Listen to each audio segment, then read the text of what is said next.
tal, estimados? ¿Cómo están? Buenas tardes. Espero que estén bien. ¿Ya? Más allá de la toma del local, bueno, hay que continuar nomás, ¿ya? No se retrasen, pero que no se descuiden de sus estudios. Así que adelante nomás. Jóvenes, ¿qué curso tienen después de Puentes y Obras de Arte? ¿Qué curso tienen después? Por favor, a ver. Gestión y administración de construcción. Sí, ingeniero. Ya, pucha, no hay nada que hacerle entonces. Ya. Ya, jóvenes, entonces vamos a empezar la clase de hoy.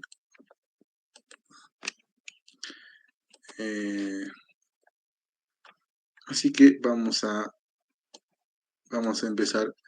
El tema que nos toca hoy día es acerca de cargas, ¿ya? Vamos a conocer lo que es las cargas. ¿Listo? ¿Qué tipos de cargas se presentan en puentes, no? Ya habíamos comentado un poco en la parte de, en la introducción del curso, habíamos comentado de qué cargas, ¿no? A diferencia de las edificaciones, se van a presentar justamente en puentes, ¿ya? Y una de las cargas que de repente más resaltan, una nueva carga, sería lo que es la parte de lo que es eh, los vehículos, ¿no? La carga dinámica, ¿ya? Entonces,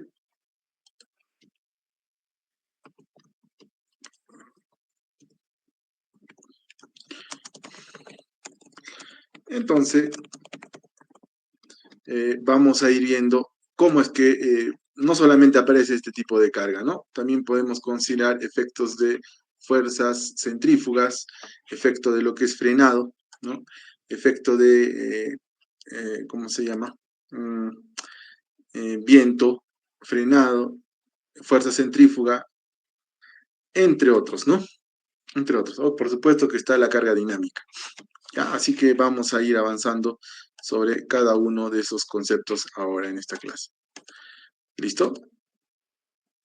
Así que ahí estamos compartiendo.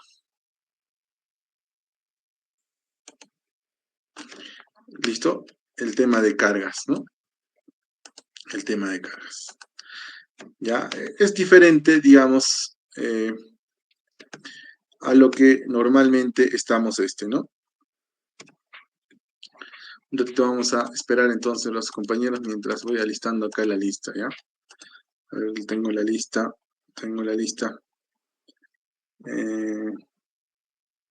No tengo la lista, ¿no?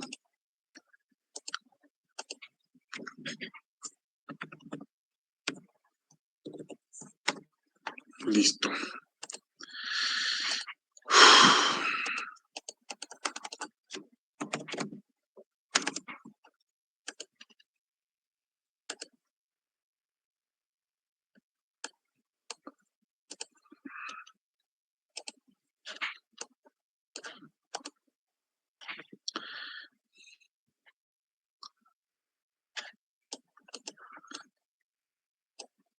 Pucha, somos 30, ¿no? 30 somos jóvenes.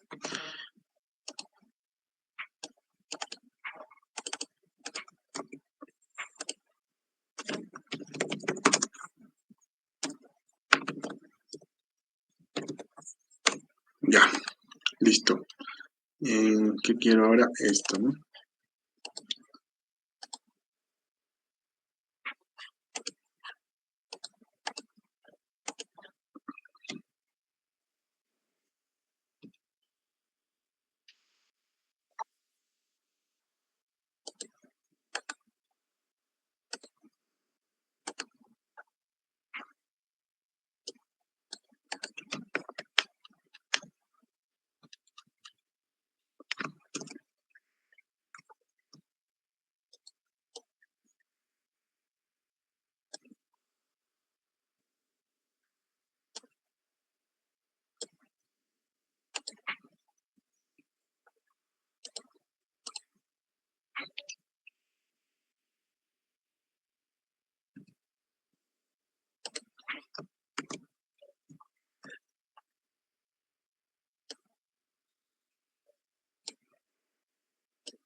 Listo. Vamos a empezar entonces con los que cargas, ¿no? Ya habíamos anticipado que la parte de cargas, jóvenes, se difiere un poco, ¿no? De lo que viene a ser de lo que viene a ser las cargas, de lo que viene a ser las cargas en edificaciones, ¿no? Van a aparecer nuevas cargas, como hemos mencionado, lo que son los frenados, la carga dinámica, entre otros, ¿no? ¿Ya? Así que vamos a ir viendo justamente qué tipo de cargas aparecen, ¿no? Bien, bueno, acá hay unas cosas, ¿no? De unas incompatibilidades dentro de lo que es el manual de diseño de puentes, pero que, bueno, lo podemos ir mencionando, ¿no? Generalmente la nomenclatura que utiliza, en este caso, eh, la norma AASHTO es el DC, que vendría a ser peso propio de los componentes estructurales y accesorios no estructurales, ¿no? Engloba ahí tanto los componentes estructurales y los no estructurales. Y el DW vendría a ser el peso propio de las superficies de rodamiento, ¿no? Del asfalto. E instalaciones de servicio público. Diferencia en esos dos, en esos dos tipos, bueno, los menciona o les da esta nomenclatura, ¿no? A los pesos propios, tanto de componentes estructurales y no estructurales, y a la superficie de rodadura e instalaciones, ¿no? ¿Listo? Entonces, toda la parte estructural estaría en DC. EB, presión vertical del peso propio del suelo de relleno, ¿no? Cuando vayamos haciendo lo que es la parte de estribo, van a aparecer estas cargas que tienen nomenclatura EB, ¿no? Bueno, acá hay una incompatibilidad, la podemos mencionar, ¿no? El Manual de Puentes 2018, Ministerio de Transporte y Comunicaciones, Perú, difiere en lo siguiente, ¿no? Especifica como cargas DC, o sea, el Manual de Diseño de Puentes utiliza el DC. En el DC utiliza todos los elementos que son indispensables para que la estructura funcione como tal, ¿no? Ya no lo define como componentes estructurales y accesorios no estructurales, ¿no? Sino como todos los elementos que son indispensables para que la estructura funcione como tal. En cambio, el DW, ¿cómo lo define? Considera el peso propio de todos los elementos no estructurales, tales como veredas, superficies de rodadura, balastros, rieles, durmientes, barandas, postes, tuberías, ductos y cables, ¿no? ¿Listo? Entonces, miren lo que nosotros sabemos, bueno, ya se les ha mencionado también, que la norma peruana es una, digamos, es eh, una, ¿cómo se dice? Se me va siempre esa palabra, siempre se me va, ¿no? Cuando vamos acomodando la norma americana a la otra, ¿cómo le podemos llamar, jóvenes? ¿Es un reacomodo? No, es muy feo, ¿no? ¿Con qué nombre le podemos decir?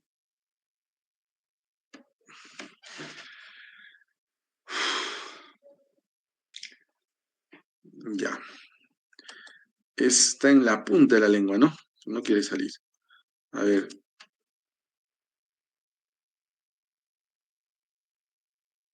Ya, bueno. Se me va la palabra, ¿no? Pero está cerca, ¿no? ¿Cómo se llama? Una... Bueno, nosotros trasladamos lo que es la norma americana a la norma peruana, ¿no? Y dentro de las traducciones que nosotros hacemos, eh, bueno, podríamos,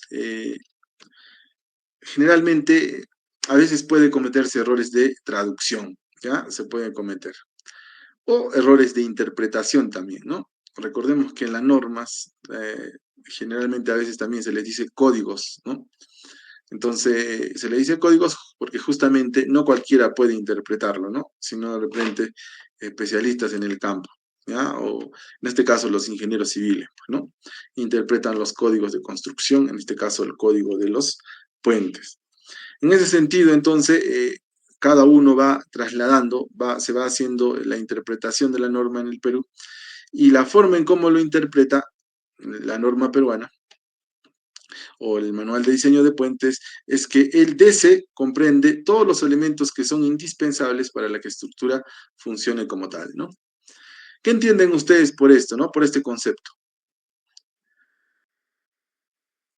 al menos yo a primera vista diría que acá están todos los elementos estructurales, ¿no? Que digamos sería compatible con lo que la norma verdaderamente dice, que son todos los componentes estructurales. Pero ¿qué pasa? En esta parte del DC de la norma original, accesorios no estructurales, lo traslada al DW, ¿no?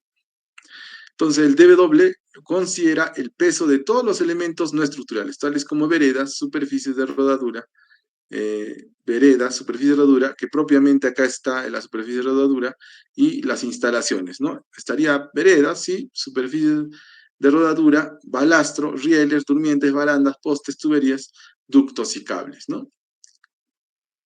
Y elementos no estructurales.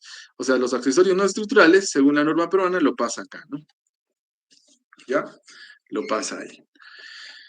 Bueno, pero más adelante, dice, lo anterior, sin embargo, no está concordado con el artículo 2452 del mismo manual, que refiere carga muerta de componentes estructurales y no estructurales, ¿no? O sea, dentro de la misma norma hay como una contradicción, ¿no? Primero lo define como solamente componentes estructurales o elementos indispensables para que la estructura funcione, pero en otro ítem vuelve a lo que dice la norma Ashton, ¿no? ¿Ya?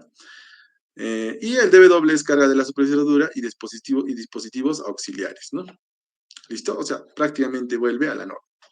O sea, como que introduciéndonos, como empezando a hacer la norma, se han animado a hacer algunos cambios, pero de repente ha habido otro, el que ha continuado haciendo la norma, o había otro, han trabajado en conjunto, entonces no ha habido una compatibilidad de las nomenclaturas que se usan dentro de la norma, ¿no? ¿Ya? Entonces, bueno, son algunas cosas que parecen irrelevantes, ¿no? Pero digamos, para los que trabajan en este sector de puentes o son especialistas en puentes, ¿no? Se hace bastante llamativo, ¿no? Se hace bastante llamativo. Eh, alguien que escribe una norma tiene que guardar siempre, eh, pues, ¿no? Un camino, ¿no? Tiene, tiene que guardar una dirección, una sola nomenclatura dentro de todo, ¿no? Tener constancia en los nombres, en las nomenclaturas que se van a utilizar. ¿Por qué puede presentarse o puede interpretarse de mala forma, ¿no? Puede haber algún vicio oculto ahí, ¿no? Dentro de la interpretación. ¿Listo? Así que, bueno, una norma ahí, bueno, algunas cositas que pasan, ¿no? En lo que es la norma. Sin embargo, igual nosotros, a veces de repente no se entiende algo dentro de lo que es la norma, por recurrir al código original, ¿no? Al código del Ashton, ¿ya?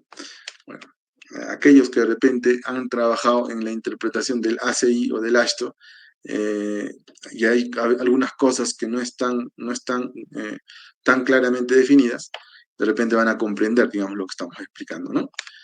Y de repente algunos también, de repente no les interesa, ¿ya? Pero bueno, ahí está, ¿no? Ahí estamos mencionando. Bien, entonces nosotros vamos a utilizar dentro de la carga los mismos pesos que en edificaciones, ¿no?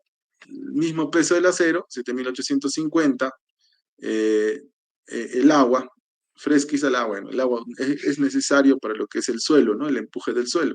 Cuando tenemos suelo saturado o suelo seco, ¿no? Incluimos lo que es el peso del agua, ¿no? Algunos elementos importantes, albañilería de piedra puede ser, ¿no? Bueno, pero lo que más nos interesa acá de repente es el concreto simple, ¿no? Concreto simple. El concreto simple liviano, 1760, de arena liviana, 1920, peso normal del concreto menor con FC menor a 350, 2320, ¿no? Peso normal con mayores a 350, la resistencia a compresión mayor a 350 y entre 1050 es, bueno, se calcula de esta forma, ¿no? Su peso específico. Y el concreto armado, concreto más acero, ¿no? Nos da justamente 2400, ¿no? De repente, si estamos en estos dos rangos, tenemos que utilizar esta fórmula. Pero en general, para situaciones convencionales o para casos convencionales, utilizamos 2400, ¿ya? Ahí está el peso de la grava, 2240, el hierro fundido, madera, que no nos interesa tanto. Sí, la superficie de rodadura, ¿no? el asfalto, el material bituminoso, que es 2240. Ya la norma divide la carga muerta de la carga de la superficie radura. Y de repente vamos a ver por qué lo divide, ¿no? A ver, si ustedes se preguntan, por ejemplo, o bueno, si ustedes imaginan un poco la norma, bueno, este digamos el perfil del puente, ¿no? Está feo, ¿no? Está feo. ¿Ya? Entonces, la norma, nosotros podemos tener una sección transversal de puente de la siguiente forma, ¿no? ¿Listo? Y bueno, tenemos la superficie de rodadura, tenemos la sección transversal, ¿no? Y lo que hacemos arriba, le metemos una capa de asfalto, ¿no? Que viene a ser la superficie de rodadura, ¿ya? Ahí, más o menos de 5 centímetros o 2 pulgadas, ¿no? Ahora, nosotros podríamos pensar que la superficie de rodadura, como está casi con la losa y el tablero, que esta superficie de rodadura con la losa vendría a ser una carga muerta, ¿no? Ya, pero la norma separa lo que es la carga de superficie de rodadura con la carga muerta. ¿Ya? ¿Alguien tiene idea o podría pensar, a ver, jóvenes, podría interpretar por qué la norma me separa la superficie de rodadura como carga y la carga muerta propiamente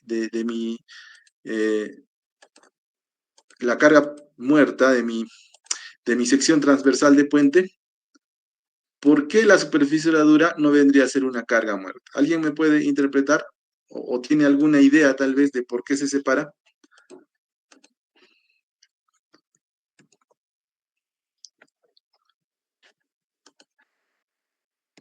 Siempre hay un curioso, ¿no? Lo que vendría a ser la superficie ruderal, como dice la norma, en la normativa, tanto el ASHTO como la peruana, la capa ruderal no es una carga estructural. Bueno, en sí es claro, es carga, pero no estructura como tal, ya que no va a soportar, por ejemplo, las cargas muertas del peso propio de la viga o de la losa misma, ¿no? Claro que es un componente, sí es importante, pero no es la que va a resistir a toda la estructura como tal. Ajá, es una buena explicación, ¿no? No resiste prácticamente la estructura, ¿no? Es una buena apreciación. ¿Ya? Sin embargo, digamos, si nos limitáramos a lo que es la carga muerta, esto va a variar, ¿no? Bueno, una interpretación que podemos darle es que nosotros podemos cambiar con el tiempo la superficie de rodadura, ¿no? O sea, en estricto rigor no es una carga netamente permanente. En algún momento vamos a cambiarla, así que por eso no se considera o lo separa, ¿no? De la carga muerta, lo que es el peso de la superficie de rodadura, ¿no? Ya, bueno. Pero es válida, ¿no? La opinión de su compañero también, que es verdad, ¿no? No es netamente estructural, ¿no? No, es un elemento transmisor, podríamos decir, ¿no? Transmite las cargas de los vehículos hacia la losa, ¿no? Y bueno, ayuda a la circulación, ¿ya? Bueno, ayuda en sí al manejo, ¿no? O a la circulación de los vehículos, ¿ya? Porque tiene cierta rugosidad y bueno, ahí está, ¿no? Entonces ahí están los principales pesos específicos que nosotros vamos a utilizar, ¿ya? Y si necesitamos alguno más, tenemos esta tabla para sacar los pesos específicos. ¿Listo? Entonces, ahora lo que tenemos acá vendría a ser las cargas vivas, ¿no? Lo que nos interesa, la carga dinámica, aquella carga que se mueve, aquella carga que nos va a causar el mayor problema, ¿no? En este caso, ¿ya? Que vienen a ser los vehículos, ¿listo? Los vehículos. Y nosotros le vamos a llamar LL, sobrecarga vehicular, ¿no? Live loads, ¿no? Sobrecarga vehicular. Bueno, ustedes ya saben un poco de inglés, pero bueno, de ahí viene esta nomenclatura, ¿no? Live loads, sobrecarga vehicular, PL, sobrecarga peatonal, ¿no? Bien, ¿qué es una sobrecarga vehicular? ¿No? Se utiliza un modelo teórico expresado por la carga HL93. Nosotros, para hacer el diseño, vamos a utilizar un vehículo de este tipo, ¿no? Un vehículo crítico de este tipo, que viene a ser el HL93, que tiene ciertas características. Es un modelo ideal, teórico, joven, ¿ya? No, de repente no existe este vehículo, pero es un modelo teórico. Este vehículo va a circular sobre mi puente y yo tengo que ver cómo va variando la cortante y el momento a lo largo del puente. ¿Ya? ¿Qué características tiene este vehículo? ¿No? Tiene unas características bastante particulares, jóvenes, ¿no? Y justamente acá lo mencionamos. La distancia entre los dos ejes más pesados se toma como aquella que, estando en los límites de 427 y 914. ¿Qué quiere decir? Que los ejes posteriores, ¿no? Los ejes posteriores no tienen una distancia fija, sino que la distancia entre estos dos ejes es de 427 a 914 metros. ¿Ya? ¿Por qué no es fija? ¿Por qué no es fija esta distancia? Porque tengo que ver, digamos, qué separación me va a originar a mí los máximos cortantes y momentos dentro del puente. ¿Ya? Entonces, por eso es que varía, ¿no? ¿Listo? Y bueno, los vehículos también varían en sus distancias a sus ejes. Así que es una buena, digamos, es una buena teorización de un vehículo, el HL93. ¿Ya? Y bueno, el eje posterior, ¿no? Perdón, el eje delantero tiene una distancia fija de 4.27. ¿Ya? Entonces, lo que nosotros debemos recordar es que de un eje al eje delantero, entre los ejes delanteros hay una distancia fija y entre los ejes traseros hay un eje, los ejes tienen una distancia variable que va de 4.27 a 9.14, ¿no? No es 4.27 y 9.14, sino es en todo en ese intervalo, ¿no? La distancia. Ahí están los pesos, el peso del eje delantero 363 y los posteriores es 14.52 cada uno. ¿Listo? El total del peso al final va a ser 32.67. Todas las características del vehículo. Puedo verlo desde una sección transversal, el vehículo, y obviamente la separación entre llantas, podremos decir, ¿no? La separación de las llantas en el eje es 1.80 metros. ¿Ya? Y acá justamente mencionábamos lo que es el carril, ¿no? Este vehículo va a circular sobre un carril de ancho, o sea, tiene un espacio acá, ¿no? Un espacio que sobra de maniobrabilidad, ¿no? Del vehículo, un espacio de, bueno, ustedes lo pueden calcular, ¿no? Pero por la distancia, digamos, mínima, o el ancho mínimo que debe tener un carril, hemos dicho que era 360 metros, ¿no? ¿Listo? Y acá justamente se muestra eso. Pero el ancho total del vehículo, para mí, vendría a ser, la distancia de eje a eje de las llantas o de los neumáticos, en este caso sería 1.80 metros. ¿Listo? Ya. Y acá, justamente, esto nunca lo había mencionado, ¿no? Siempre lo hacía después. Pero acá hay una distancia crítica, ¿no? Acá hay una distancia. ¿Ya? Para sacar, digamos, acá sería 0.60, a ver.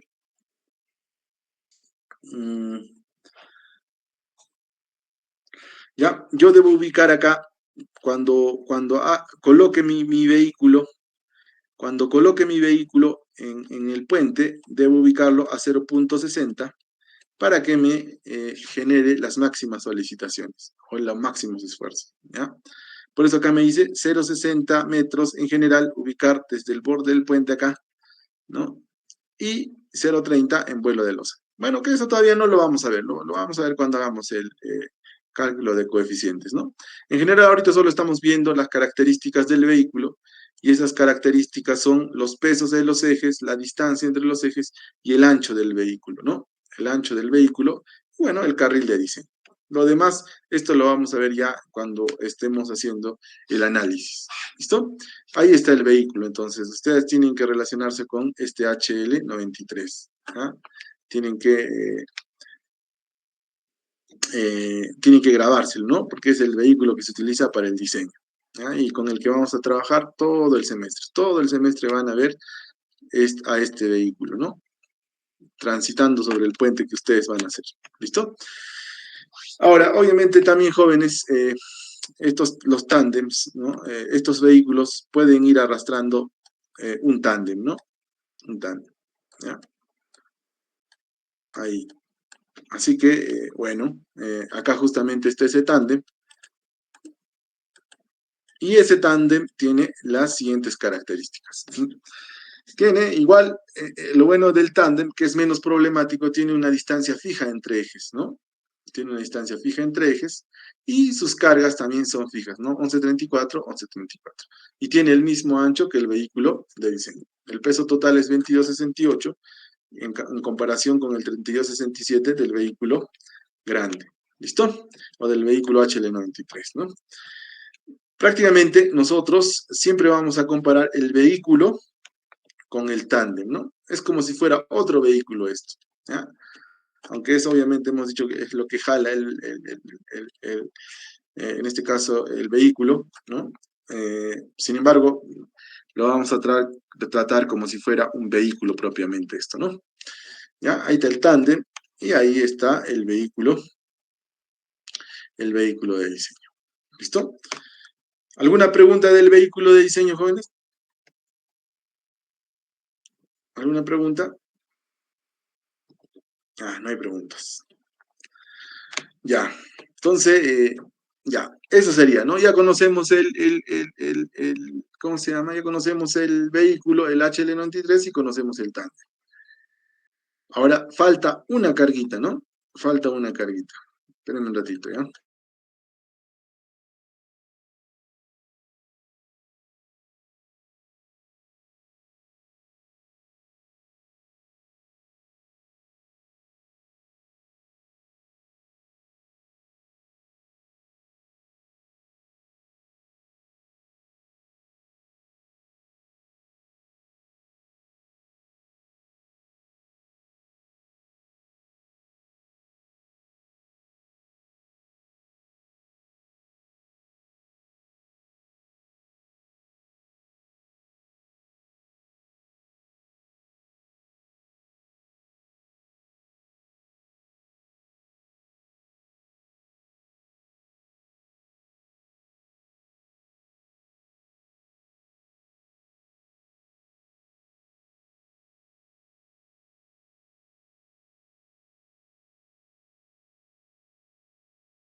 Ya, jóvenes, vamos a continuar. Entonces, estamos hablando ahora de la sobrecarga FIBAS, ¿no? Vamos a ver ahora lo que es, hemos visto el vehículo, el HL93, hemos visto el tándem. ¿Qué me faltaría? Me faltaría una carga de carril, ¿no? O una carga de faja. Ya, entonces, ¿qué es una carga de faja? ¿No? Eh, si nosotros tenemos un puente, y acá justamente vamos a mencionar, digamos, por qué la norma es tan eficiente, ¿no? ¿Por qué la norma es tan buena, ¿no? No tan buena, sino está tan bien planteada. ¿Listo? E imagínense, a ver, ahí está nuestro puente, todo feo está nuestro puente, ¿no? Pero es lo que podemos hacer acá circulando un vehículo. De repente acá ha habido una catástrofe, ¿no? Se ha caído algo. Y en nuestro puente está detenido todo, ¿no? Está detenido todo. O sea, en algún momento, ¿qué va a pasar? En algún momento va a pasar que va a haber una congestión vehicular dentro del puente o el puente va a estar cargado completamente, ¿no? ¿Listo? Lo cual no es probable, que tiene hay cierta, solamente hay una poca probabilidad, ¿no? De que esto ocurra, ¿no? Pero puede ocurrir, ¿no? Eh, no es muy probable que ocurra, pero nadie sabe si puede ocurrir o no, ¿no? Entonces, para simular este tráfico en lo que es el puente, la norma nos dice que coloquemos un ancho de faja, ¿no? Una carga distribuida que me simule justamente el tráfico, ¿ya? ¿Y qué es esa carga? esa carga vendría a ser la carga de carril, ¿no? La carga de carril de diseño. Que imagínense, es una carga que se ha tomado de un ancho, pero que la estamos tomando, se va a tomar como una carga distribuida de 0.952 tonelada metro o 952 kilogramos metro, ¿no? ¿Ya? Pero entendemos que los vehículos tienen un ancho más o menos de 3 metros de circulación. De este ancho se ha sacado una carga longitudinal, ¿no? Una carga por metro lineal. ¿Listo? ¿Se entiende la idea de lo que es la carga de carril, jóvenes?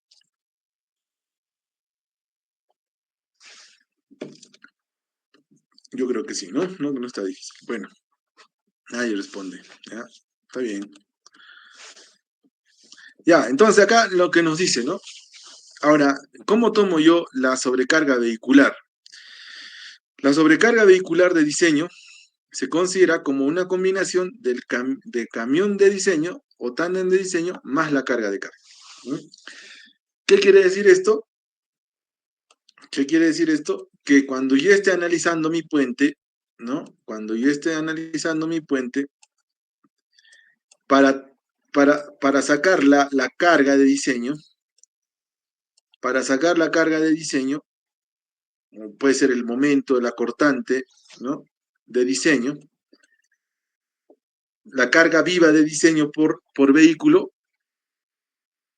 uno dice, yo tengo que mezclar lo que es el vehículo, el HL93, más la faja, ¿no? Más la faja. ¿Ya? Y de repente acá me va a salir el momento máximo, ¿no? Pero no solamente eso, ¿no? No tengo que tomar solamente ese caso. Bueno, ya, el primer caso sería el vehículo más la faja, ¿no? Y el segundo caso sería el tándem más la faja, ¿no?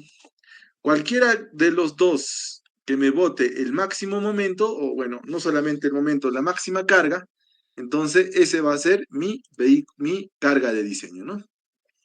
O la sobrecarga vehicular. Esa es la interpretación de esto, ¿no? La sobrecarga vehicular de diseño es considerada como una combinación del camión de diseño más la carga de carril o el tándem más la carga de carril. ¿Listo? Entonces tengo que analizar los dos casos, ¿no? Uno con camión más baja y el otro es tándem más baja. Y el mayor va a ser mi carga de diseño. Para momento negativo, bueno, este es un caso especial cuando nosotros tengamos, ¿no? Cuando nosotros tengamos lo que viene a ser vigas continuas, ¿no? Vigas continuas, ¿ya? Obviamente esto ya es hiperestático, ¿no? ¿Qué me dice en ese caso? Que de repente van a aparecer acá momentos negativos, ¿no? Acá va a aparecer momento negativo. ¿Qué me dice? ¿Cómo debo calcular eso? Me dice, para momento negativo entre puntos de contraflexión bajo carga uniforme, así como en la reacción de pilares interiores, este es un pilar, ¿no? Se considera 90% de la solicitación debida al camión a dos camiones de diseño con ejes posteriores a 4.27, ¿no? Separados como mínimo 15.24 entre el eje delantero de un camión y el eje trasero del otro. Combinada con 90% de la solicitación debida a carga de carril de diseño. ¿Ya? Entonces, para calcular el máximo momento negativo, me dice que yo debo tener dos vehículos HL93, ¿no? Dos vehículos HL93, ¿no? Los cuales tienen que tener cierta separación, ¿no? ¿Cuánto nos dice? Bueno, nos dice que esta separación, separados como mínimo 15.24, ¿no? Separados de acá, digamos, 15.24. 15.24. Sería del eje delantero a eje delantero 15.24, ¿no? Pero además dice que los ejes posteriores ya no son variables, sino que tienen 4.27, ¿no? Es decir, no vamos a utilizar un camión con ejes variables, ¿no? Sino que estos ejes posteriores tienen que ser 4.27, ¿ya? estos 427, dos vehículos separados, y eso me va a originar este máximo momento negativo, ¿no? Eso se va a presentar en el caso de lo que son vigas continuas, que no va a ser el caso que nosotros vamos a estudiar, ¿no? Nosotros vamos a estudiar simplemente apoyados, ¿ya? Bien, ¿qué más? Tenemos la carga de fatiga, ¿no? La carga de fatiga. A ver, voy anotando, ya tengo acá la lista, ahora sí la tengo, la vez pasada creo que, eh, la vez pasada la toma del local no nos permitía, ¿no? ¿Ya? Pero ahí ya tengo la lista, así que voy a anotar los puntos. A ver, jóvenes, ¿alguien me puede decir qué es la fatiga?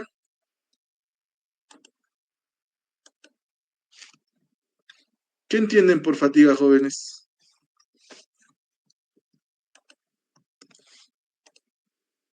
¿Alguien? ¿Un valiente? Sería el deterioro de un material, ingeniero. Pero deterioro debido a qué sería. El movimiento de los carros, principalmente. Sí, va por ahí, ¿no? ¿Alguien más, jóvenes? ¿Alguien más? ¿Alguien más tal vez? Ingeniero, vendría a ser una carga reiterativa, repetitiva, debido a los ciclos, ¿no? Bueno, que esto va a tener. Y bueno, esto que va a debilitar con mi compañero, ¿no? El material. Correcto, muy bien. Ya, a ver, apellidos de los dos. Murillo Le debía a Dávila. alguien, creo, participación, ¿no? Ah, ¿Alguien sí. le debía participación? Eh, Ya no vi el que ingeniero. Ya, ya no. Enseguida ya no. A ver, ya no, ya no, ya no. Ya no vi, correcto, ya. ¿Quién más?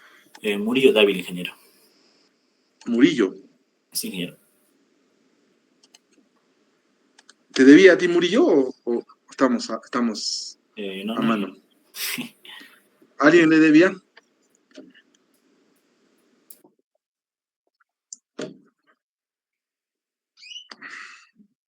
Ya.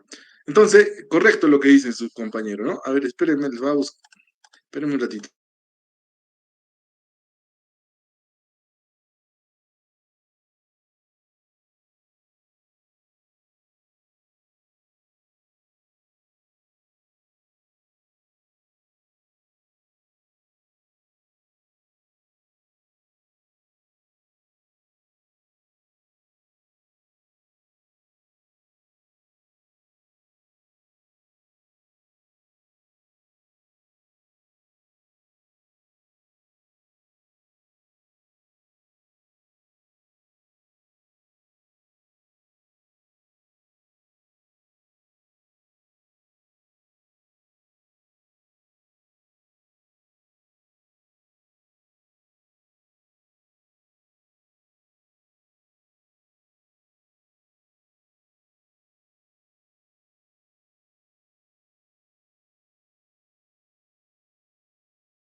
Ya jóvenes, a ver, un ejemplo bastante ilustrativo, pucha, que no encuentro ahorita un alambre. Es un delito que un ingeniero no tenga alambre, ¿no? Eh, Me acuerdo, he llevado la, la Ticatla a la obra, así que, bueno, tengo un alambre ya saliendo, pero necesito cortarlo. Bueno, el claro ejemplo, digamos, del alambre, si esto fuera un alambre, ¿no? Eh, a simple, digamos, a simple vista, el alambre es muy duro, yo no lo puedo romper si lo tenso, ¿no? O si lo jalo o lo comprimo, no lo puedo romper, ¿no? Pero ¿qué pasa? Si yo hago el movimiento, hago rápido, lo muevo así, una carga repetitiva, ¿no? De lo que es en el alambre, ahí se quiebra rápido, ¿no? Yo sé que varios han hecho ese experimento, ¿no? Si mueven el alambre de un lado a otro, de arriba a abajo rápidamente, justamente ahí es donde pasa ese fenómeno, se denomina fatiga, ¿no? Y este hecho de darle ese movimiento cíclico, repetitivo, hace que se genere la fatiga, ¿ya? Entonces, nuestro puente está propenso también a eso, ¿no?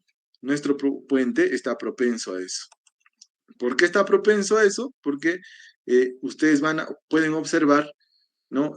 Si este es mi puente, ¿no? Acá está la viga, ¿no? Acá está la viga. Por encima circulan vehículos y circulan vehículos a cada rato, pues, ¿no? A cada rato circulan los vehículos, ¿ya? Entonces, esa circulación continua de vehículos, sobre todo en ciudades grandes, ¿no? Hace que la viga se flecte un poco, ¿no? Y se mueva de arriba a abajo, ¿no? ¿Ya? Y ese movimiento de arriba a abajo es lo que de repente va a generar lo que es la fatiga, ¿no? ¿Ya? Puede fatigarse en ese punto, ¿no? Se puede romper. ¿Por qué? Porque los vehículos están en movimiento a cada rato, viene un vehículo, viene otro, ¿no? Y va a fatigar ¿no? Puede fatigar mi puente, puede fatigar mi acero, el acero de la viga. Por lo tanto, yo debo considerar ese efecto de fatiga, ¿ya? Ahora, ¿cómo yo traslado ese efecto? ¿Cómo yo considero el efecto de fatiga matemáticamente en mi puente? ¿No? Lo que nos dice la norma, que para el chequeo por fatiga se utiliza un camión similar al camión de diseño, pero con los ejes posteriores separados a 9,14. O sea, la forma de verificar mi fatiga en mi puente, me dice la norma, es que debo utilizar este vehículo, hacerlo circular por el puente, pero con los ejes posteriores separados a la máxima distancia, ¿no? A 9,14. Y sería una distancia física, perdón, una distancia, una distancia, una distancia fija, ¿no? Fija, ¿ya? De 9,14. Entonces, cuando yo quiera verificar la fatiga, utilizo el vehículo, la misma distancia, los mismos pesos, pero los ejes posteriores a la máxima distancia, ¿no? 9,14. ¿Listo? De esa forma, entonces, yo verifico la fatiga o voy a verificar la fatiga en mi vehículo, en mi puente. ¿Se entiende, jóvenes? ¿Se entiende? Sí, ingeniero. Ya, gracias. Ya, entonces ahí está la carga de fatiga, ¿no? Ya tenemos las cargas vehiculares y tenemos la carga de fatiga, que sigue siendo un vehículo, solo que con características un poco especiales del HL93, ¿no? Y también debo considerar lo que es el factor de presencia múltiple. ¿Ya? Factor de presencia múltiple. ¿Qué tan probable es que en mi puente esté circulando solamente un vehículo? ¿Qué creen ustedes, jóvenes, no? A ver, supongan ahí en su cabeza. ¿Qué tan probable es que solamente un vehículo circule por mi puente.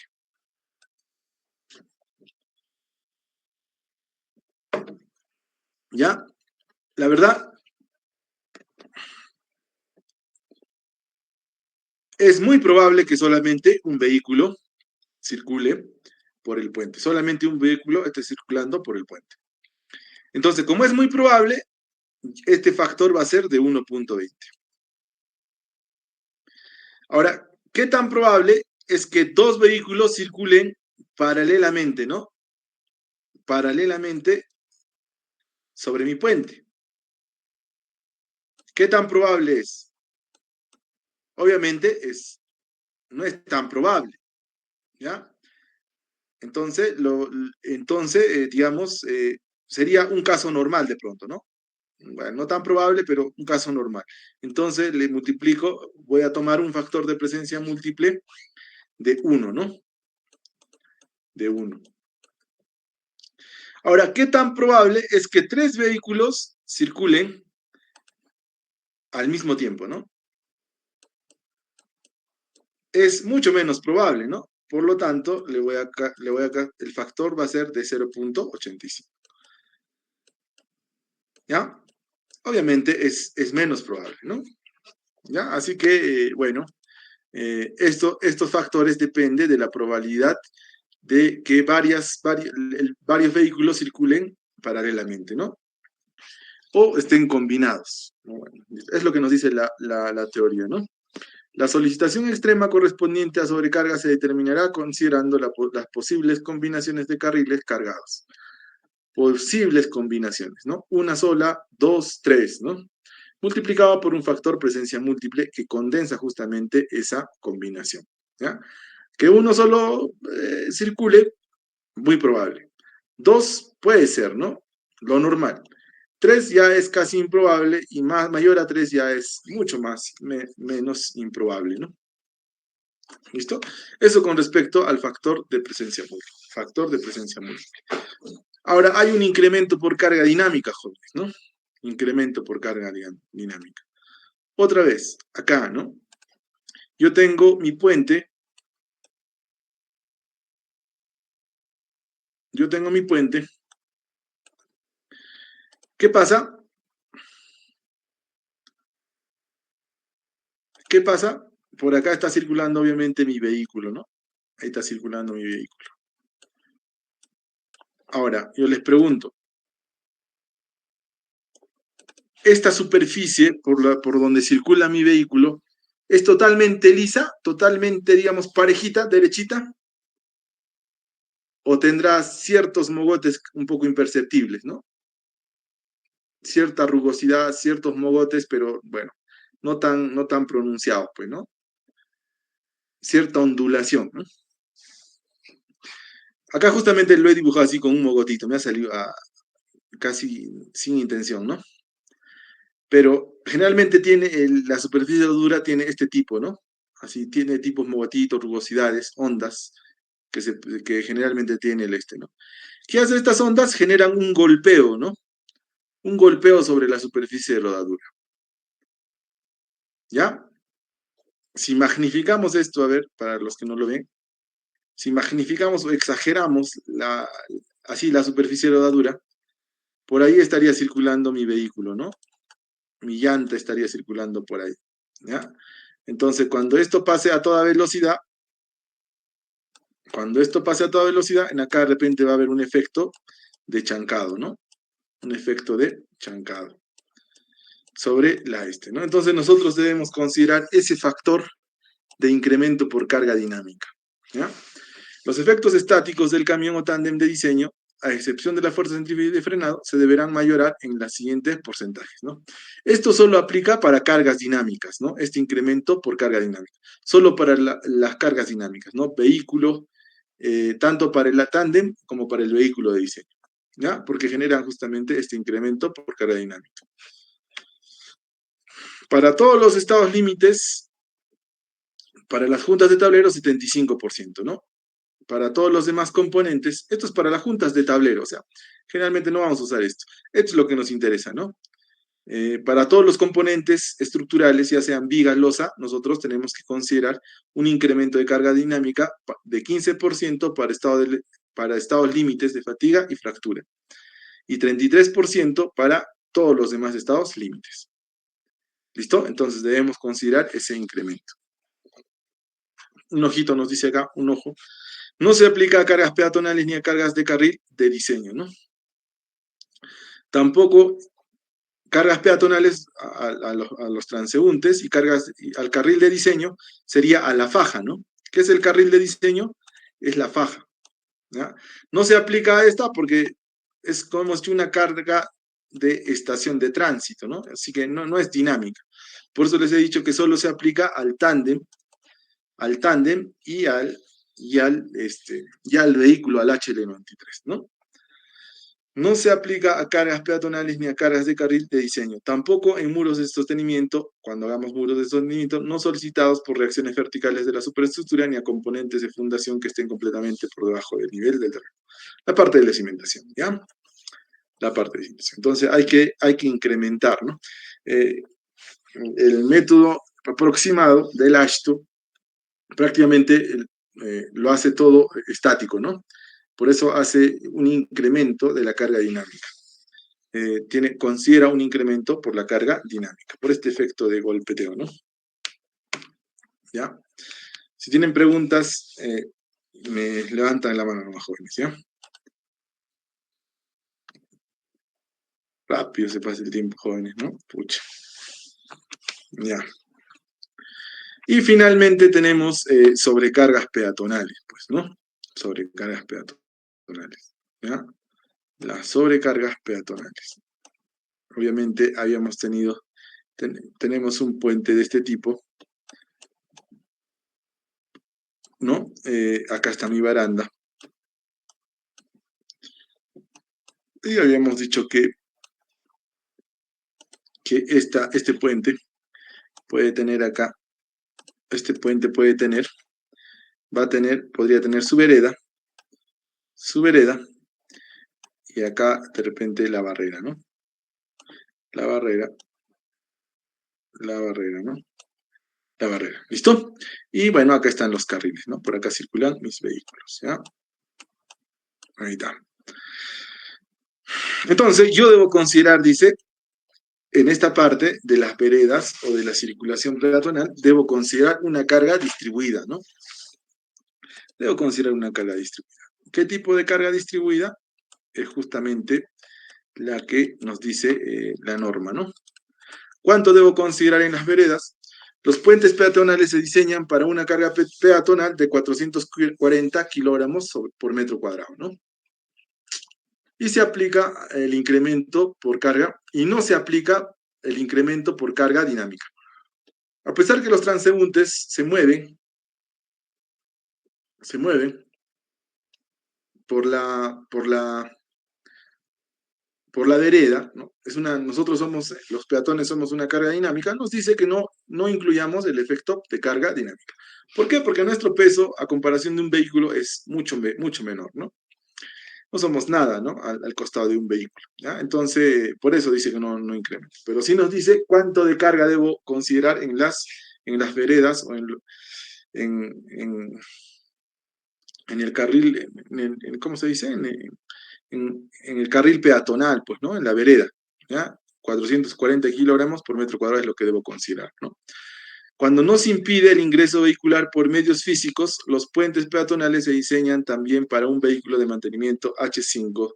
Este es el H5, ¿no? Este vehículo es el H5, ¿ya? Para anchos libres de 2.10 metros hasta 3.05. Si esta vereda tiene anchos de 2.10, ¿no? O 3.05, utilizo el H5. Si es mayor a 3.05 este ancho de vereda, entonces utilizo el H10. ¿Qué nos dice la norma? Que en vez de utilizar este 440 kilogramos por metro cuadrado, yo puedo suponer que por la vereda, ¿no? Por el carril peatonal, circule un vehículo H5. O sea, este vehiculito, ¿no? ¿Ya? O sea, tendría que hacer líneas de influencia, ¿no? Con este vehículo, ¿no? Para determinar digamos, las solicitaciones máximas, ¿ya? Entonces, obviamente, yo siempre voy a preferir utilizar esto, ¿no? ¿Para qué complicarme y meterle un vehículo en vez de peatones a mi vereda, ¿no? ¿Ya? Pero de todas formas, sí, siempre hay alguien, ¿no? Que de repente quiere complicarse un poco la vida, o le gustaría hacer esto, entonces, en vez de meter peatones, le meto un vehículo de este tipo, ¿no? Que puede ser el H5 o el H10, que tiene estas características. Acá están los pesos, ¿no? Y acá está el ancho, ¿no? ¿Listo? Pero hay que considerar, dice, los anchos que debe tener la vereda, ¿no? 210 y 305. ¿Listo? ¿Se entiende esto, jóvenes? ¿Se entiende esto de la carga peatonal? Bueno, si no está, lo leemos, ¿no? Ahora, ¿qué pasa? También se viene el caso en donde nosotros podemos tener el puente curvo, ¿no? De repente tenemos ahí nuestro puente curvo, ¿ya? ¿Qué fuerza se genera en los puentes curvos? Se genera la fuerza centrífuga, ¿no? La fuerza centrífuga. Cuando un vehículo está circulando por la curva, estamos viendo de planta, entonces se va a generar una fuerza centrífuga. ¿Listo? Una fuerza centrífuga. Y esta fuerza centrífuga va a ser igual al peso del vehículo por el factor C, ¿no? ¿Y qué es el factor C? Este de acá, ¿no? Este de acá. ¿Listo? Ese es el factor C. Y es lo que nos dice, ¿no? Se aplica solo en puentes curvos, ¿no? Solamente esta fuerza aparece en puentes curvos y se calcula como el producto del peso del camión o tándem, o sea, del vehículo, y el factor C, ¿no? Este factor C. Ahora, ¿de qué sabemos el peso del vehículo del tándem? Lo sabemos. El único problema sería el C, ¿no? Pero el C, ¿de qué depende? Depende del F, depende del B, del V, del G y del R. ¿Qué es F? Es 1 para el estado de fatiga, 1 para el límite, por la combinación de estado límite de fatiga, y 4/3 para otras combinaciones, ¿no? ¿Listo? 1 para lo que es estado límite de fatiga, y para otros estados límites utilizamos 4/3. O sea, ya lo conocemos el F. ¿Qué es el B? La velocidad de diseño de la carretera. ¿Esto de dónde lo sacamos? ¿De dónde sacamos la velocidad de diseño de la carretera, jóvenes? Bueno, de la carretera misma, ¿no? ¿Ya? Del estudio de tránsito y toda esa cosa, ¿no? Ustedes lo tienen fresco esto, ¿ya? Así que saben que la carretera, bueno, cualquier carretera que se esté diseñando tiene una velocidad de diseño, ¿no? Que se ha calculado. Ya, R, obviamente, el R va a ser el radio de curvatura, ¿no? Obviamente acá en diseño geométrico de carreteras, ustedes saben, calculan justamente ese R, ¿no? Y G es 9.81, ¿listo? Además nos dice que esta carga, ¿no? Esta carga, si yo le hago un corte, si yo le hago un corte acá, un corte AA, un corte AA, entonces lo que va a pasar es lo siguiente, ¿no? Acá estaría el corte, ¿no? Acá estaría el corte, ahí está el corte AA, este es AA. Entonces me dice que yo debo aplicar esta fuerza de frenado, la debo aplicar hacia afuera, ¿no? La fuerza centrífuga, debo aplicarla a 1.8 metros, ¿no? A 1.8 metros de altura. ¿Ya? Eso es lo que dice. Eso es lo que dice. Ahora, ¿qué más dice? Mira, las fuerzas de centrífuga se aplican horizontalmente a una distancia de 1.8 metros sobre la calzada, ¿no? Acá está, 1.8 metros sobre la calzada, ¿ya? Se deben emplear además los factores de presencia múltiple. No se aplica el incremento por carga dinámica, se desprecia la carga de carril, ¿ya? Entonces, en acá, lo único que tengo que multiplicar, desprecio, dice lo que es el incremento por carga dinámica, porque es una fuerza transversal, ¿no? No una fuerza longitudinal sobre la carretera, ¿ya? la fuerza, el impacto se generaba cuando va circulando en forma longitudinal, ¿no? Pero como esto es una fuerza transversal, despreciamos lo que viene a ser el factor, el incremento por carga dinámica. Pero sí debo considerar, ¿no? Debo considerar, ¿qué tal? Hay dos vehículos, ¿no? Uno circulando en un sentido y el otro en otro sentido, ¿no?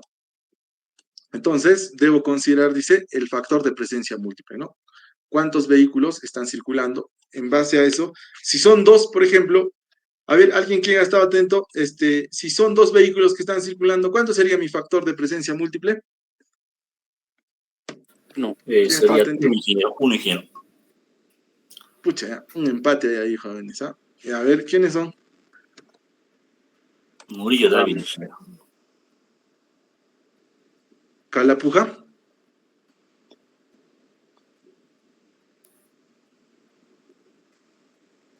Ya, Calapuja, lo ubiqué.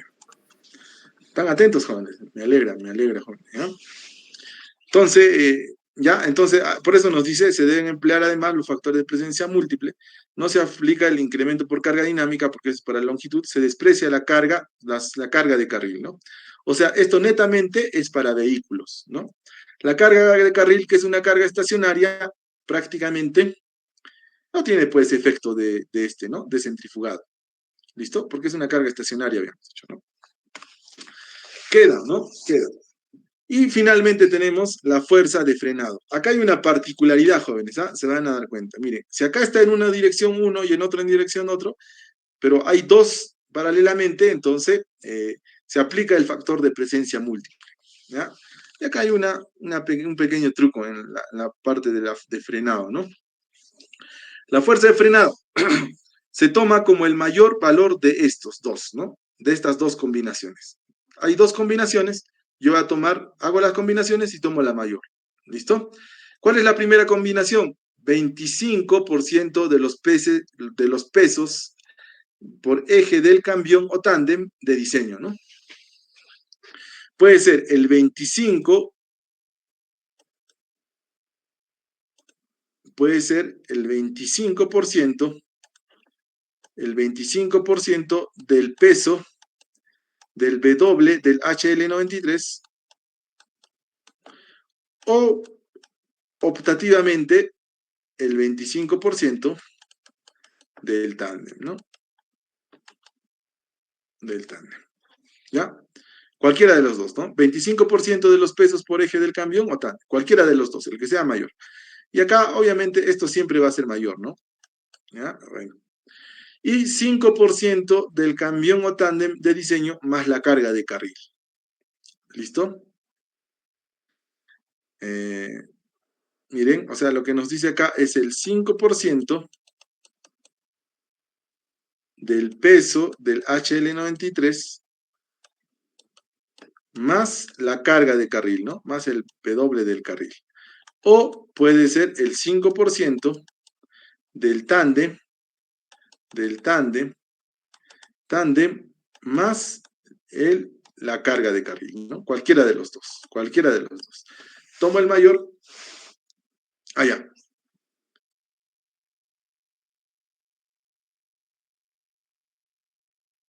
Sí, y sería el mayor de los cuatro jóvenes, ¿no? Ya, a ver, 5%, déjenme recordar bien esto, 5% del camión o tándem de diseño más la carga de carril, ¿no?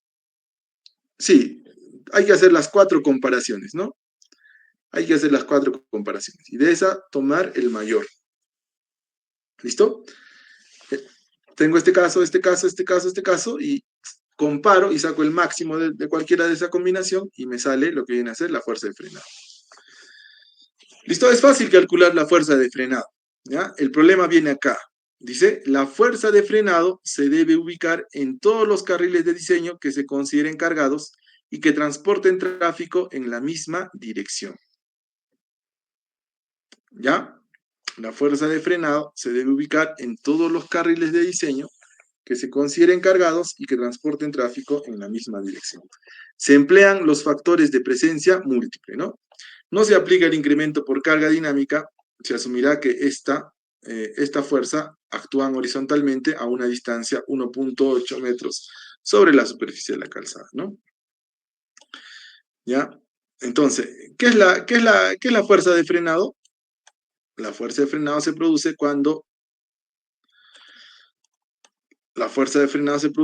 un vehículo está circulando sobre mi puente y de pronto frena, ¿no? Frena. ¿Listo? Entonces hay una fuerza de frenado ahí, ¿no? Una fuerza de frenado. En realidad sería al puente, en realidad lo está empujando, ¿no? Hacia el otro lado, ¿no? Bueno, ustedes ven esa parte física, ¿no? Nunca la he analizado también, ¿no? ¿Ya? Entonces acá se genera una fuerza de frenado, ¿no? ¿Sobre cuánto debe estar, dice esta fuerza de frenado? Debe estar a 1.8 metros. A 1.8 metros. ¿Qué pasa? Dice también que yo puedo tener un puente, si yo veo ahí la parte frontal, una vista en planta del puente, ¿no? Acá está, lo divido en dos, ¿no? El puente. Pero además me dice, o sea, puedo tener yo el caso de que esto tenga dos carriles, la primera vía tenga dos carriles y acá dos carriles, ¿no? ¿Qué me dice la norma? Que solamente debo considerar, si este puente es de 4 carriles, solo debo considerar, dice, aquellos que van en la misma dirección, ¿no? Para calcular la fuerza debo calcularlo en vehículos que van en la misma dirección. ¿Listo? Entonces, para calcular la fuerza, por ejemplo, acá, yo debo saber los carriles que van en la misma dirección, ¿no? Esta va en la misma dirección y esto sería en el sentido contrario, ¿no? ¿Ya? Entonces no se puede tomar para el cálculo, y acá venía la diferencia con respecto al otro que les había dicho, ¿no? Por ejemplo, para lo que es la fuerza de centrífuga, podía tomar los 4, ¿no? Los 4 vehículos, pero para este caso, para el caso de lo que he frenado, solo tomo los vehículos que van en la misma dirección. ¿Ya? Eso es lo que dice. La fuerza de frenado se debe ubicar en todos los carriles de diseño que consideren cargados y que transporten tráfico en la misma dirección. Ahí nos da esa señal, ¿no? Se emplean los factores de presencia múltiple. Un carril, un factor de presencia múltiple, 2 carriles, otro factor de presencia múltiple, ¿no? No se aplica incremento por carga dinámica porque estamos calculando, está frenando el carro, ¿no? ¿Qué más? No se aplica, se asumirá que estas fuerzas actúan horizontalmente a una distancia de 1.8 metros sobre la superficie. Entonces, esto va arriba, 1.8, ¿no? No va en el piso, ¿no? Sino va a 1.8 metros de la superficie, o dice de la, ¿cómo le llama? Sobre la superficie de la calzada, ¿no? Sobre la superficie de la calzada. ¿Se entiende, jóvenes? ¿No se entiende? ¿Preguntas? ¿Preguntas? ¿Se entiende? ¿No se entiende? Ya. Su silencio otorga, ¿no? Entonces, seguimos avanzando. Bien.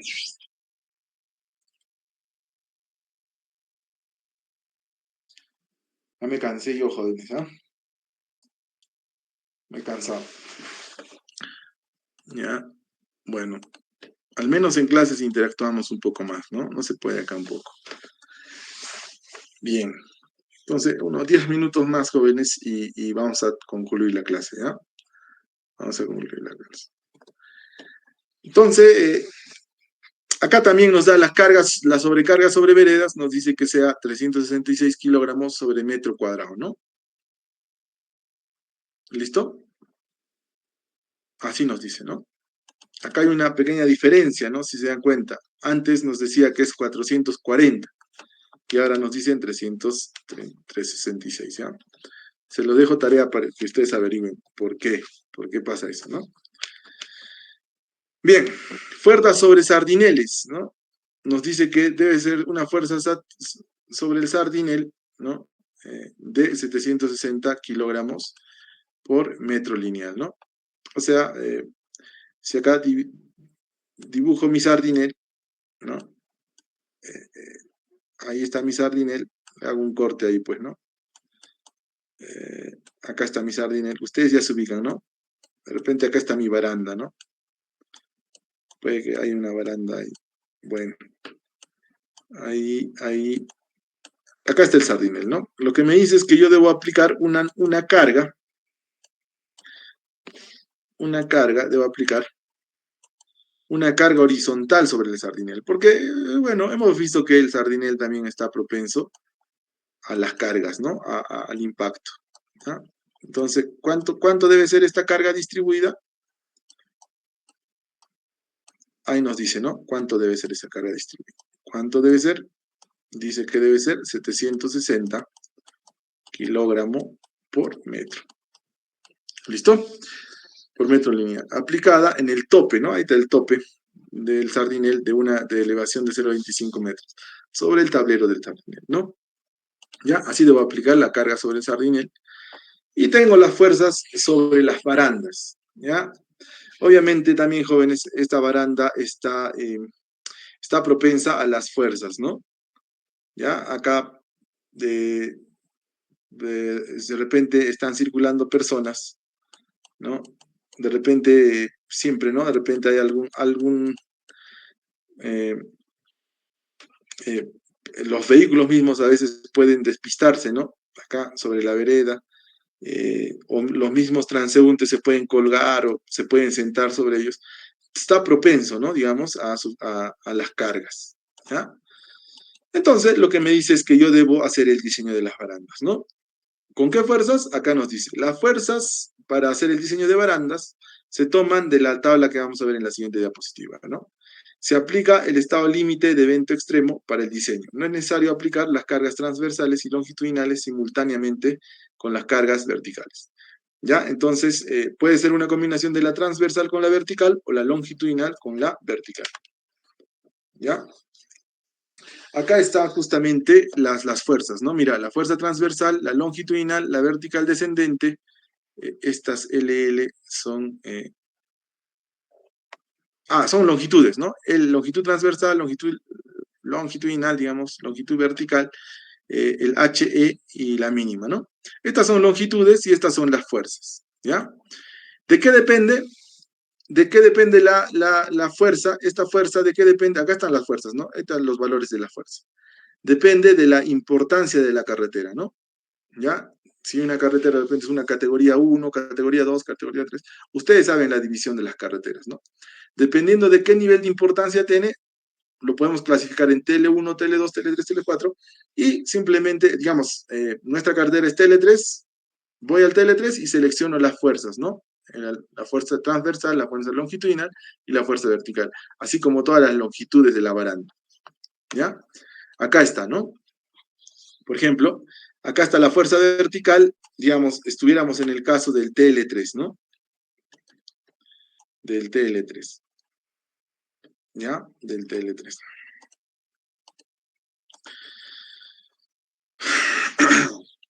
Del TL3.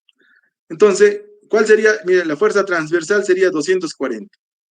Entonces, acá está la fuerza transversal. Esta es la fuerza transversal. No sé si lo ven, ¿no? Acá, esta cosita, ¿no? Lo vamos a resaltar, ¿ya? Transversal sería transversal a la ¿no? Acá se nota. Ahí, y ahí la flechita está transversal a la baranda, ¿no? ¿De cuánto debe ser para un TL3 eso?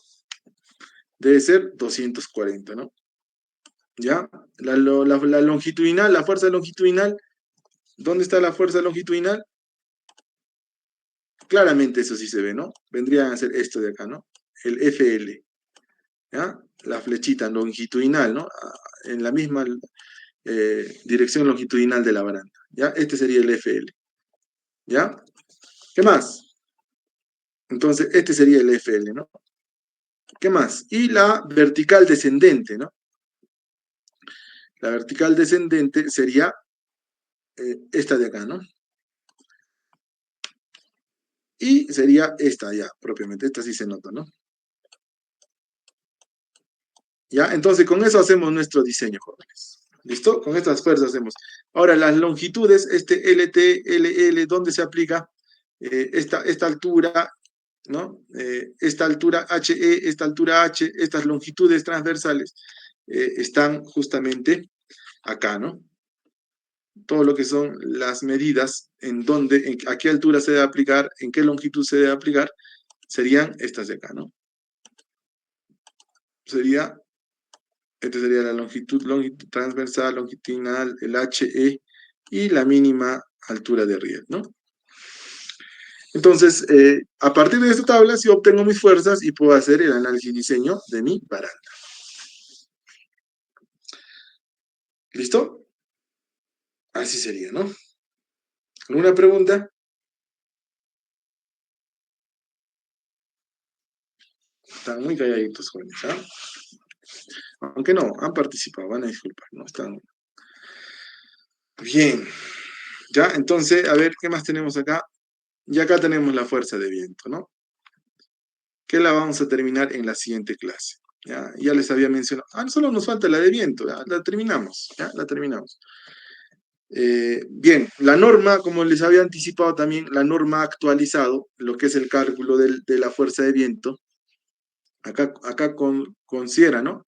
La AASHTO 2017, la norma actualizada, considera la presión del viento, por lo tanto la fuerza del viento, con esta ecuación, ¿no? Pero acá aparece un valor V, KZ, G y CD, ¿no? Que se definen acá. ¿Qué es el V? Miren acá, ¿qué es el V? Velocidad del viento de diseño por ráfagas de 3 segundos, como lo especifica la tabla 3811 de la AASHTO, ¿no? Ahora, esta velocidad de viento de diseño para ráfagas de 3 segundos, ¿qué rayos será, pues, jóvenes, no? ¿Qué rayos será, no? O sea, es difícil calcular esto, ¿ya? De repente necesita aparatos especiales, ¿no? Ya, que Estados Unidos tiene, pero nosotros no. No contamos con esto.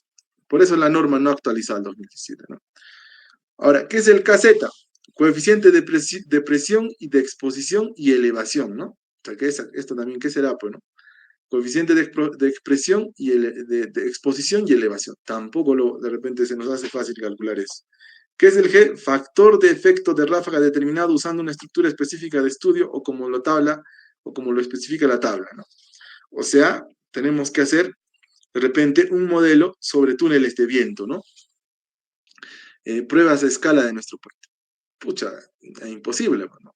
No tenemos esa capacidad. CD, coeficiente de arrastre determinado usando una estructura específica de estudio, o como la especifica, bueno, acá, ¿no? Otra vez, ¿no? Para estos dos necesitamos un modelo escala, tal vez, ¿no? Esto acá, ráfaga de 3 segundos. Pucha, está complicado eso, ¿no? Nosotros no tenemos esta tecnología, no está implementada en el Perú. Por lo tanto, nosotros adoptamos lo que dice la AASHTO 2014, que calculaba la presión de viento con esta ecuación, ¿no? Con esta ecuación, que depende netamente de la velocidad de diseño, ¿ya? ¿Y cuál es la velocidad de diseño? Es esta. Esta velocidad, si nosotros calculamos esta velocidad, prácticamente tenemos la fuerza del viento, ¿no? ¿De qué depende? Del V sub 0, del Z sub 0, del Z, del V9 y V. Y lo bueno es que nosotros contamos con todos, justamente nosotros tenemos un mapa eólico en donde podemos calcular este V9, ¿no? Y ustedes lo van a corroborar eso, o lo vamos a corroborar en la siguiente clase. V de Z, velocidad del viento de diseño a la altura de diseño Z, ¿no? O sea, la altura del puente prácticamente, ¿no? ¿Ya? La altura del puente. El V sub 0, velocidad friccional. Pero esa velocidad friccional la obtenemos de acá, ¿no? No. De una tabla obtenemos la velocidad friccional, ¿ya? Es conocida. Depende si el puente está en una zona urbana, en una zona abierta, o en una zona, digamos, con bastante floresta, ¿no? ¿Ya? Así que es conocido el V9, el V0. El V9, velocidad de viento a 9.15 metros sobre el nivel del terreno en kilómetros por hora, ¿no? Velocidad de viento en kilómetros por hora. ¿Listo? Si no se tiene este registro, entonces se toma como default 160 kilómetros por hora. ¿Ya? Entonces, justo en el mapa eólico es las mediciones de viento se han hecho a 10 metros sobre el terreno, ¿no? Pero acá nos pide 9,15. Para nosotros es lo mismo, ¿no? Entonces, para este B9 lo tomamos del mapa eólico. ¿Listo? Y acá está, ¿no? Digamos la nomenclatura que se usa. Bueno, ¿qué es el B de Z? Otra vez ya lo tenemos, esto ya lo tenemos. Ahora, ¿qué es el B? Es la velocidad básica de viento, que es 160 kilómetros por hora. Es un valor fijo, ¿no? El B sub B. Este B sub B, ¿no? Conocido sería, ¿no? Z también conocido, los que nos faltaría Z sub 0. ¿Qué es el Z sub 0? Longitud de fricción que trae el viento aguas arriba. Esta longitud también la tenemos de tablas, así que es conocido. Z, la altura de la estructura, 9,15, ¿no? ¿Listo? Entonces tenemos todo, ¿ya? Tenemos todo esto. Por eso es que nosotros seguimos utilizando esta ecuación para determinar la fuerza de viento. ¿Cómo la calculamos? Acá está, ¿no? Que está en función del P sub B conocido y esto conocido. ¿Listo? Y finalmente, esto, bueno, habíamos dicho que, jóvenes, ¿se acuerdan? En la primera clase, ¿no? Teníamos un puente, por supuesto, ahí. Y cuando el viento chocaba, ¿qué pasaba? Formaba turbulencias, ¿no? ¿Se acuerdan? Y la norma contempla eso. Viene el viento, entonces acá va por el camino y acá forma la turbulencia, ¿no? ¿Ya? Pero sigue su camino y sale por acá, ¿no? Entonces, si acá había una fuerza, ha circulado por mi estructura, acá va a salir con F medios, ¿no?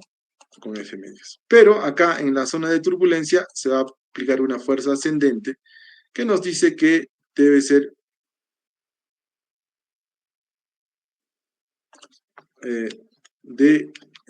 la carga de viento total no será menor. Bueno, lo vamos a mencionar esto, ¿no? La siguiente clase, ¿ya? Pero hay una velocidad de viento que hay que considerar, ¿no?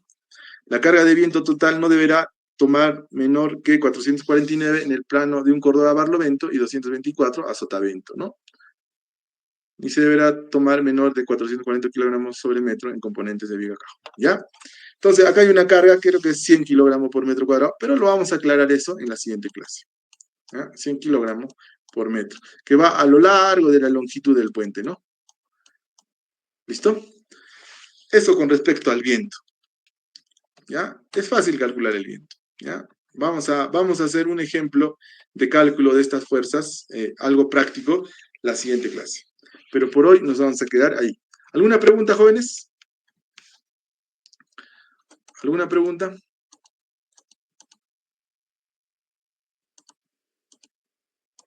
No hay preguntas.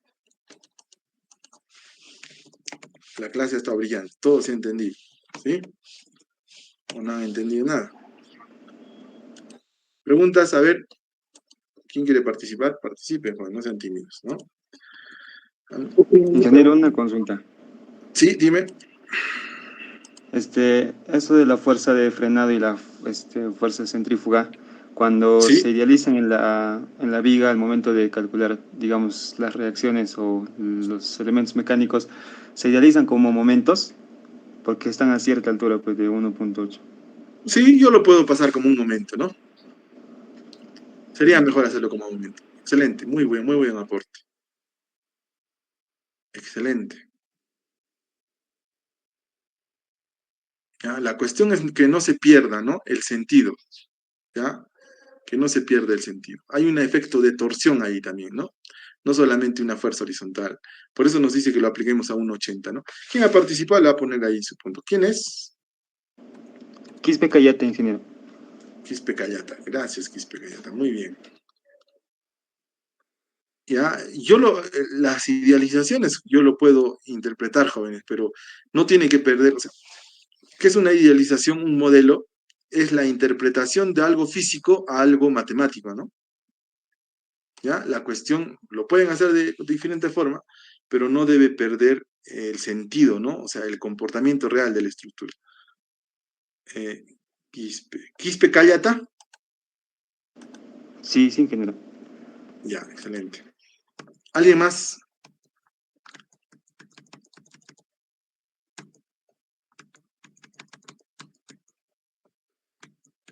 ¿Alguien más, jóvenes?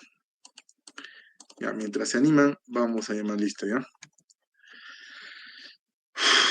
Chamare, qué rápido pasa el tiempo, jóvenes, ¿ah? Alanoca, Presente, ingeniero. ya. Andía, Presente, ingeniero, presente. ya. Calapuja, ya. Canaza, Presente, ingeniero, buenas tardes. buenas tardes. Perdón, Canaza Mamani, Sí, Canasa Amane. ya. Canaza Quispe, Canasa Quispe presente, ingeniero. ya. Capajaña. Presente, ingeniero. Alan, ¿qué ha pasado la anterior clase? ¿No has venido? No, tuve unos inconvenientes. Carcausto, Presente, ingeniero. ya. Calli, Quelcahuanca, Calli, ya. Choque Gutiérrez, Presente, ingeniero. ya. Condori Borda, Presente, ingeniero. ya. Condori Flores. ¿Qué ha pasado con Arnold? Condori, no falta. Ah, no, despertar a Condori. Ah, no está. Condori, no. Cusi Chipana. Cusi.